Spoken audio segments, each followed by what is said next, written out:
Nalgonda parliament ఎన్నికల్లో Nalgonda parliament పరిధిలో vote హక్కు వినియోగించుకున్న ప్రతి ఒక్కరికి కృతజ్ఞతలు అని రాష్ట్రంలో 10 నుంచి 14 పార్లమెంటు స్థానాలను కాంగ్రెస్ గెలుస్తుందని నల్గొండ పార్లమెంటు కాంగ్రెస్ పార్టీ అభ్యర్థి కుందూరు రఘువీర్ రెడ్డి ధీమా వ్యక్తం చేశారు. నల్గొండలోని మంత్రి కోమటిరెడ్డి వెంకటరెడ్డి క్యాంపు కార్యాలయంలో ఏర్పాటు చేసిన మీడియా సమావేశంలో ఆయన మాట్లాడారు.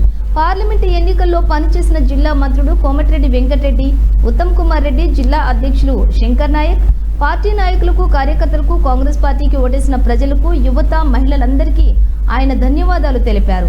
పార్లమెంటు ఎన్నికల్లో కాంగ్రెస్ పార్టీ ఇచ్చిన హామీలన్నింటినీ అమలు చేసేందుకు జిల్లా మంత్రులు కోమటిరెడ్డి వెంకటరెడ్డి, ఉత్తమ్ కుమార్ రెడ్డి, ఎమ్మెల్యేలు ప్రభుత్వం సహకారంతో కృషి చేస్తానన్నారు. ఇక 10 నుంచి 14 పార్లమెంట్ స్థానాలను కైవసం చేసుకుంటుందని, దేశంలో కూడా ఇండియా కూటమి అధికారంలోకి వస్తుందన్నారు.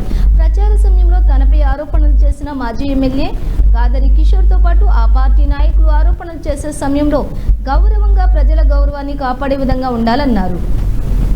డ్రగ్స్